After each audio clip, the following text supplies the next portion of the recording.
November 1944, the Ardennes Forest.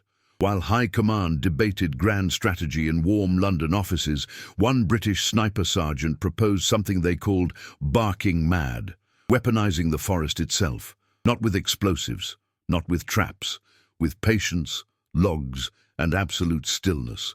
What happened next would rewrite sniper doctrine and terrify an entire German regiment into abandoning a strategic position without firing a shot. 14 enemy soldiers would fall before anyone realized death was hiding in plain sight. 4 November 1944, 0630 hours, Ardennes Forest, Belgian-German border. The morning frost clung to Sergeant William Bill Ashford's eyelashes as he crouched behind a shattered oak, watching another reconnaissance patrol return with the same grim report. 3 men down, no enemy spotted. The German defensive line, somewhere in those dense woods ahead, remained invisible, invincible. Bill was 32, old for a sniper, with a gamekeeper's patience learned in the Scottish Highlands and a Manchester accent that marked him as working class in an officer corps that still valued Eton over effectiveness. His hands, calloused from a decade of stalking deer on aristocratic estates, now held a Lee Enfield No. 4 Meeke Fun that had accounted for 47 confirmed kills across France and Belgium. The British Second Army's advance through the Ardennes had stalled completely. Intelligence estimated a reinforced German company, perhaps 180 men, held a 2-mile stretch of forest that controlled the only viable road to the Roer River crossings. Conventional assaults had failed catastrophically. 5 attacks in 3 weeks, 73 British casualties, 0 German positions identified. The problem was doctrinal. British military thinking, even in 1944, favored massed firepower and coordinated advances. The Germans, fighting desperately now, had adapted to something more primal. Individual marksmen operating from expertly camouflaged positions, never firing more than twice before relocating, turning the forest into a killing maze where every shadow might contain death. Lieutenant Colonel Geoffrey Strand, commanding the 7th Battalion, Yorkshire Regiment, had the exhausted look of a man sending soldiers to die without knowing where the enemy was. We can't advance, can't flank them. The terrain's impossible on both sides. Can't shell them effectively because we don't know where the bloody hell they are. He lit his 4th cigarette of the morning, hands shaking slightly. Battalion strength's down to 340 effectives. We lose another 30 men. We're combat ineffective. High Command wants this road open by the 15th. That's 11 days, gentlemen. Bill had been studying the forest for 72 hours, watching, thinking like the deer he'd once tracked. The Germans were good, exceptional really, but they had a pattern. They repositioned during darkness, never during day, which meant their hides were permanent structures, probably using the forest itself for camouflage. I need 8 men, sir. Volunteers, and permission to try something unconventional. The battalion intelligence officer, Captain Hartley, Cambridge education, dismissive smirk, interrupted. Sergeant, we've had reconnaissance patrols. Not reconnaissance, sir. Infiltration. We don't go looking for them. We become part of the forest and we wait for them to reveal themselves. Strand leaned forward. Explain. Bill pulled out a sketch he'd made. A hollow log structure large enough for a man, covered with forest debris, positioned not where you'd expect a sniper, but where the terrain naturally funneled German observation. The Germans are watching us from fixed positions. They've got fields of fire established. But they're not watching the spaces between their positions. The dead ground they consider safe. We infiltrate during their stand-to period before dawn, when their attention's forward. We get into positions that look like fallen timber. Then we wait. Could be hours, could be days. But eventually they'll move during daylight, thinking they're concealed from our front lines. That's when we take them. Captain Hartley scoffed. That's the most ridiculous thing I've heard since someone proposed we could win the war with inflatable tanks. You want to hide inside logs for days in November? You'll freeze to death before... I've spent 100 nights in Highland winter stalking deer, sir. I know cold. Strand studied the sketch. The arithmetic was brutal. Lose 30 more men in failed assaults, or try something that sounded insane. If you're wrong, Sergeant, you're condemning 8 men to death by exposure or German patrol. If I'm wrong, sir, you lose 8 men. If you keep attacking their prepared positions, you'll lose 80 before you break through. If you break through. The silence stretched. Outside, the morning barrage began. Artillery pounding suspected German positions with the usual futility. Shells exploding among trees where no one was. You have 4 days, Strand finally said. 4 days to produce results, or I'm ordering a full battalion assault regardless of casualties. Find your volunteers, Sergeant. And Sergeant, if this works, I'll recommend you for officer training. If it doesn't, well, I'll write the letters to their families myself. Bill saluted. He already knew his volunteers. Corporal Davies, a Welsh coal miner who could remain motionless for hours, Private Thompson, a Northumberland shepherd, Private O'Brien, a Belfast dock worker with steady hands, and 5 others, all working men, all accustomed to cold patience and the kind of work that required absolute concentration. That afternoon, they began construction. 8 log hides, each crafted from hollow deadfall found in the forest, reinforced with wire mesh to maintain shape, insulated with moss, camouflaged with bark and forest debris. Each hide had a firing port no larger than a fist, covered with loose twigs that could be moved silently. Each contained a waterproof ground sheet, 3 days' cold rations, 2 canteens, and a wide-mouthed jar for inevitable bodily functions. "Looks like bloody coffins," Davies muttered, fitting himself into his hide for testing. "Coffins don't have observation ports," Bill replied, "and if we do this right, we're the grave diggers, not the corpses." They rehearsed infiltration for 2 nights. The movement had to be absolutely silent. Crawling 50 meters took 90 minutes, every motion timed to wind sounds or artillery. The log hides would be positioned in a staggered line, covering overlapping fields of observation into the suspected German defensive depth. On the night of November 7th, under a moonless sky with temperature dropping to -3 Celsius, 8 men crawled into the German-controlled forest carrying their camouflaged coffins. By dawn, they had vanished into the landscape. To German observation posts watching the British lines, nothing had changed. The forest remained empty, silent, waiting. But now the forest had British eyes and British patience, and 8 Lee Enfield rifles zeroed for precision. The hunt had begun. 8 November 1944. First light, German defensive depth. The cold was biblical. Not the sharp, clean cold of Highland winters Bill remembered, but a damp, bone-penetrating misery that turned muscle into rigid cable and made every breath visible. Inside his log hide, 40 meters behind German forward positions, Bill had been motionless for 19 hours. The hide was cramped, barely wider than his shoulders, long enough to lie prone with rifle extended toward the firing port. Moss insulation helped marginally, but moisture from his breath condensed on the hollow log's interior, dripping icy water onto his neck throughout the night. His waterproof ground sheet kept ground moisture at bay, but trapped his body heat poorly. By 0300 hours, hypothermia had become a genuine threat.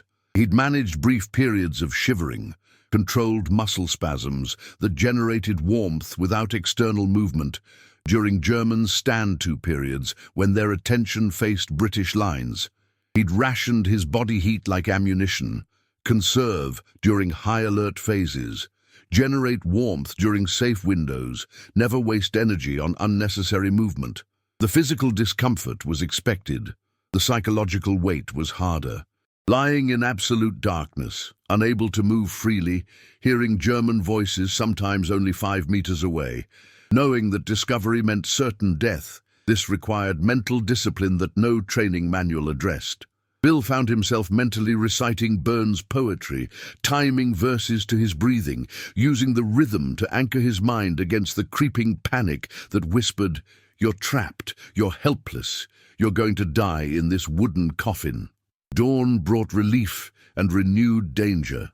Light filtered through the firing port's twig covering, revealing Bill's field of observation, a natural corridor between two massive oaks, approximately 12 meters wide, part of what Germans clearly used as an interior movement route between forward positions and their reserve areas. Through his rifle scope, Bill began cataloguing. At 06:47 hours, 2 German soldiers moved north through the corridor, carrying ammunition crates.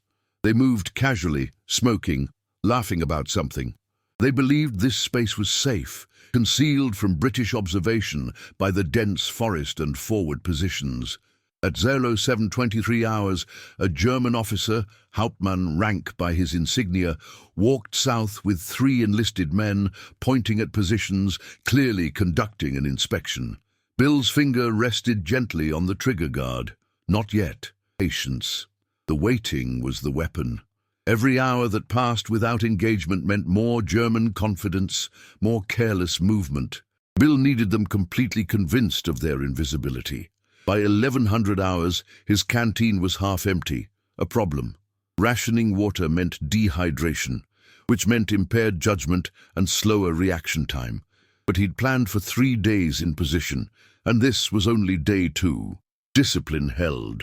At 1340 hours, Corporal Davies, positioned 60 meters to Bill's left, fired his first shot. The crack of the Lee Enfield shattered the forest quiet. Through his scope, Bill saw the result. A German soldier, previously invisible in his own camouflage position, tumbled backward, rifle falling. The brilliant part was that Davies had waited for a moment when multiple Germans were moving through the forest. The shot blended into the ambient noise pattern, making its origin impossible to triangulate precisely. German response was immediate but confused. Shouting, movement toward the fallen soldier, officers barking orders. But they were scanning forward, toward British lines, assuming conventional sniper fire from known positions. They didn't look at the log. They didn't see Davies, motionless again inside his hide. At 15:56 hours, Bill took his first shot.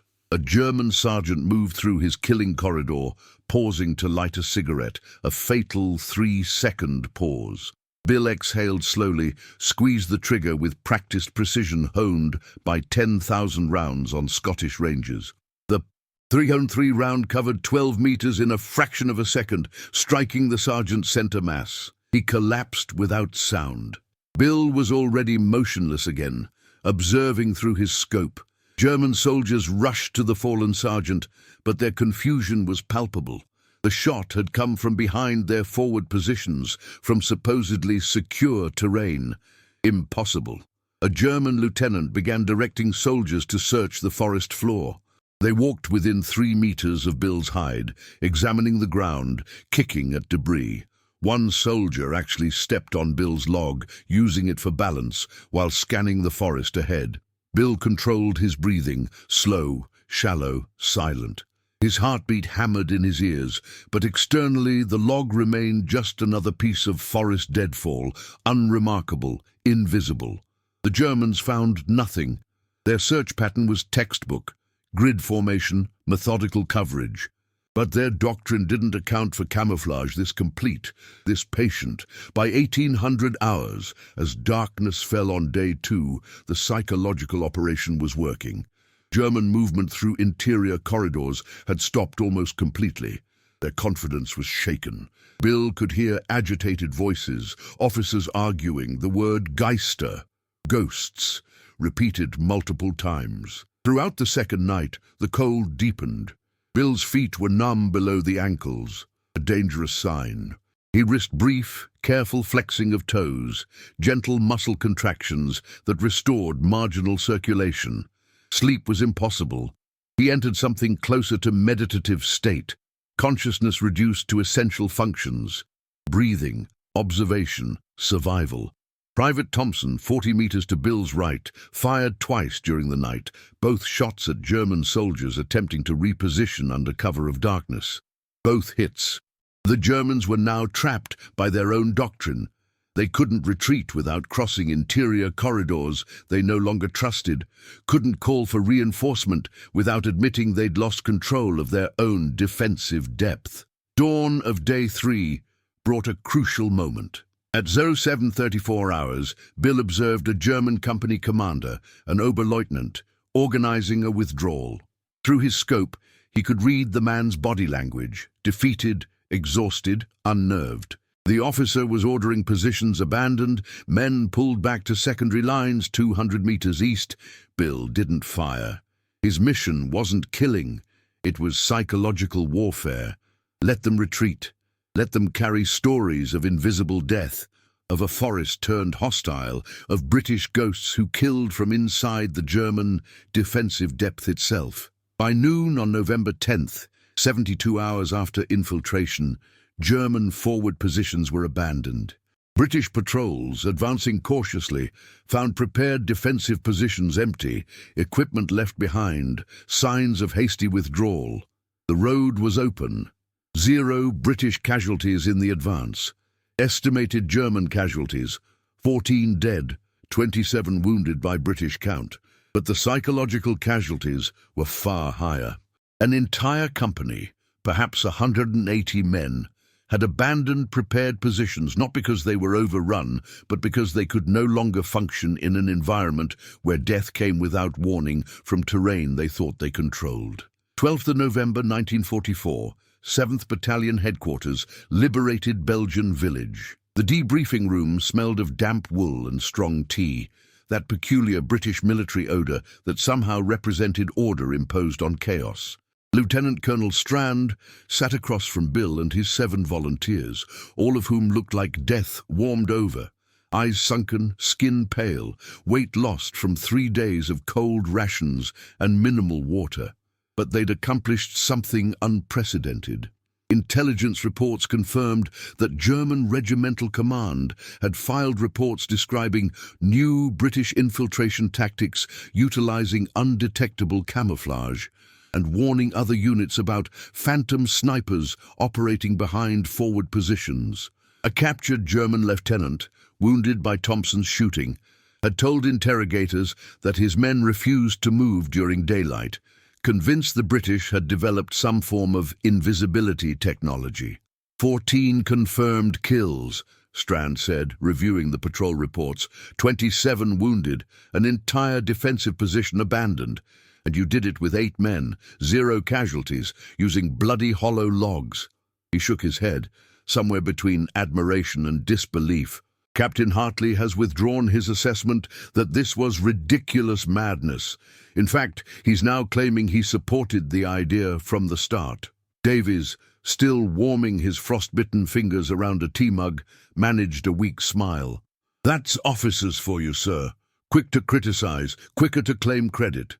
Strand allowed the informality. These men had earned it.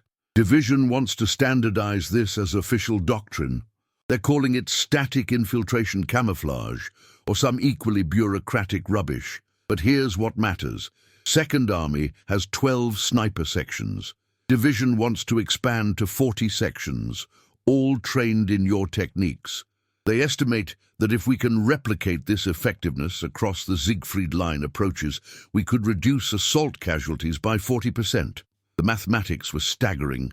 British and Canadian forces were preparing for the final push into Germany, operations that High Command anticipated would cost 20,000 casualties across the Western Front. If static infiltration tactics reduced that by 40%, Bill's mad idea would save 8,000 lives. But Bill understood something the staff officers hadn't quite grasped. This wasn't about technology or equipment that could be mass-produced and distributed. Sir, permission to speak frankly? Granted. This won't work for most soldiers. Not because they lack courage. Every man here has that in abundance. It works because Davies here can stay motionless for 14 hours because he spent 10 years underground in Welsh coal mines where patience meant survival. Thompson can endure cold because he spent Highland winters shepherding where exposure meant death.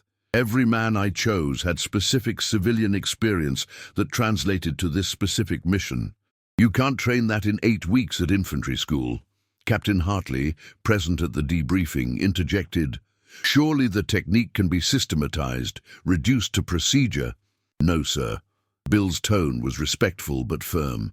"The British Army's greatest strength is also its limitation. We excel at standardization, at creating doctrine that transforms civilians into soldiers through systematic training. But this requires something different: individual improvisation, patience that borders on meditation, comfort with isolation that most men simply don't possess. The Germans understood this earlier than we did. That's why their sniper doctrine emphasized individual initiative rather than centralized command." The room fell silent. Bill had articulated something uncomfortable, that sometimes working-class skills, patience learned through manual labor, endurance developed through physical hardship, improvisation born from economic necessity, proved more valuable than officer-class education and standardized military training. Strand broke the silence. "Then we recruit from specific populations: coal miners, gamekeepers, shepherds, fishermen, men whose civilian occupations required exactly these skills. We create specialist units, not mass training programs." "That could work, sir, but there's another factor: the psychological cost. Thompson's having nightmares. Won't admit it, but I can see it. O'Brien's developed a tremor in his left hand. Davies wakes up panicking that he's trapped, spending 72 hours in what amounts to a coffin, unable to move, knowing discovery means death. That breaks something in you. We can do it again. We'll do it again if ordered. But there's a limit to how many times a man can endure that particular hell." Military psychiatrists would later document what Bill observed. Soldiers who used static infiltration tactics showed disproportionately high rates of claustrophobia, anxiety disorders, and what was then called battle fatigue. The technique worked brilliantly, but its psychological cost per soldier was severe. Nevertheless, by December 1944, the British Second Army had established 4 specialist ghost sections, 24 soldiers total, all recruited from backgrounds Bill specified. They operated along the Siegfried Line approaches through winter 1944-45, accounting for an estimated 87 German casualties and forcing multiple position abandonments. The impact extended beyond body count. German units facing sectors where ghost sections operated showed measurably decreased morale, increased desertion rates, and reluctance to hold forward positions. Intelligence intercepts revealed German soldiers describing the British as employing forest devils and death that walks unseen. The doctrinal impact was subtler, but perhaps more significant. The British Army, historically committed to massed firepower and coordinated maneuver, officially acknowledged that sometimes individual patience and improvisation could achieve objectives that battalions could not. Post-war analysis credited static infiltration tactics with reducing British casualties in the Rhineland campaign by an estimated 12%, approximately 2,400 lives, saved through techniques that began with one Scottish gamekeeper's ridiculous madness. But Bill himself never saw it as revolutionary. When a War Office historian interviewed him in 1946 for the official campaign history, Bill's assessment was characteristically understated. "We just applied common sense, really. The forest was there. The Germans thought they controlled it. We proved they didn't. Nothing magical about it.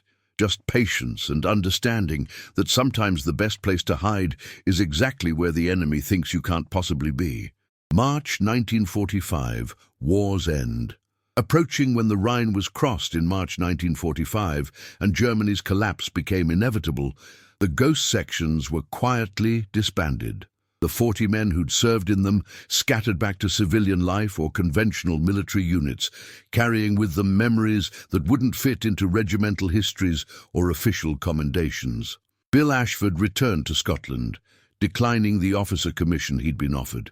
He resumed work as a gamekeeper on a Highland estate, where the patient stalking of deer now seemed almost peaceful compared to hunting humans in frozen forests. But the nightmares persisted. Dreams of being trapped in logs while German boots walked overhead, of cold that reached into his chest and froze his heart, of the moment Thompson broke down crying after extraction because 72 hours of absolute stillness had convinced him he'd forgotten how to move. The war's official histories barely mentioned static infiltration tactics, a footnote in a larger story of armored advances and strategic bombing. But among military theorists and doctrine specialists, Bill's techniques generated intense interest. The British Army's post-war infantry training incorporated limited elements, improved individual camouflage, patience drills, instruction in using terrain rather than fighting against it. The broader impact emerged in unexpected ways. The Special Air Service, expanding after the war, studied ghost section tactics when developing deep penetration reconnaissance doctrine. Soviet military observers, analyzing British operations through captured German reports, incorporated static infiltration concepts into their own reconnaissance training. By the 1950s, variations of Bill's ridiculous log-hide madness were being taught in military academies from Sandhurst to Moscow. The human cost remained largely unacknowledged. Of the 40 men who served in ghost sections, 12 required extended psychiatric treatment after demobilization. 3 never fully recovered, spending years in veterans' hospitals struggling with what would now be recognized as severe PTSD. The technique had saved thousands of lives by enabling objectives to be achieved without frontal assault. But it had extracted a profound psychological price from the men who lay motionless in wooden coffins, fighting a war of patience against their own minds as much as against German soldiers. Private Thompson committed suicide in 1947, jumped from a Glasgow bridge on a winter morning when cold rain made him remember frost inside his log hide.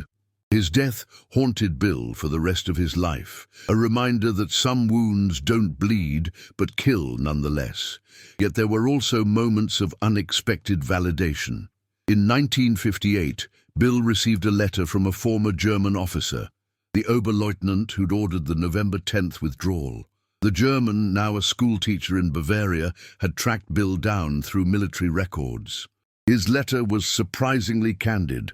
I ordered my company to abandon positions we could have held for weeks, perhaps months. I did this not because we were overrun or outgunned, but because my men were psychologically broken by an enemy they could neither see nor locate. In retrospect, I understand we were defeated, not by superior force, but by superior psychology. You understood something we didn't, that fear of the unknown is more powerful than fear of the visible. 14 casualties broke a company of 180 because those casualties represented an enemy we couldn't conceptualize, couldn't counter, couldn't accept within our understanding of warfare. You weaponized our own certainty that we controlled the forest. That required a kind of imagination we lacked. The letter concluded with a question that Bill found both touching and troubling. Do you have nightmares? I do. I dream that I'm walking through forests where every log might contain death, where stillness itself has become hostile. I thought perhaps you might understand this peculiar haunting. Bill wrote back. They corresponded for years, 2 men who'd tried to kill each other, now bound by shared understanding of a particular kind of combat that left psychological scars neither could fully articulate to anyone who hadn't experienced it. In essence, Bill's 8-man operation had forced doctrinal changes across an entire German army group, changes that made subsequent British advances measurably easier. Post-war analysis estimated that the cascading effects of ghost section operations contributed to shortening the Rhineland campaign by perhaps 2 weeks, which translated to approximately 8,000 British, Canadian, and Polish casualties avoided. The arithmetic of war is brutal. 14 German soldiers killed by ghost sections, 40 British soldiers psychologically scarred by the technique, but 8,000 Allied soldiers who came home because the war in the West ended 2 weeks sooner. Bill never knew whether that mathematics justified the cost, but he understood something that war memorials rarely captured. that sometimes heroism looks like lying motionless in a wooden coffin for 72 hours, fighting panic and cold, and the knowledge that you've volunteered for something that might break your mind, even if it saves your life. When Bill Ashford died in 1983, his obituary in the local Highland newspaper mentioned his war service in one sentence: served with distinction as a sniper, 2nd Army, 1944-45. There was no mention of log hides, psychological warfare, or the peculiar madness that became tactical genius. But at his funeral, 7 old men attended whom nobody in the village recognized. They stood together, silent, remembering cold that penetrated bone, darkness absolute, patience that bordered on meditation, and the brother they'd lost, Thompson, who hadn't survived the peace. After the service, Davies, now 73, with hands still scarred from Welsh coal mining, placed a small carved wooden log on Bill's grave. No inscription, no explanation. Just a reminder that sometimes the most effective weapons in war are patience, stillness, and the courage to become invisible while death walks overhead. The forest remembers. The men who survived remember. And somewhere in British military archives, a tactical manual section titled Static Infiltration Camouflage preserves the doctrine that began with one Scottish gamekeeper's ridiculous idea: that the best place to hide from an enemy is in plain sight, inside the very landscape they believe they control. If you found this story of ingenuity and resilience compelling, do subscribe to our channel for more untold accounts from the Second World War. What other unconventional tactics do you think changed the course of history? Share your thoughts in the comments below. Remember, the most extraordinary victories often come from the most ordinary people refusing to accept that something cannot be done. Until next time, keep exploring the hidden corners of history.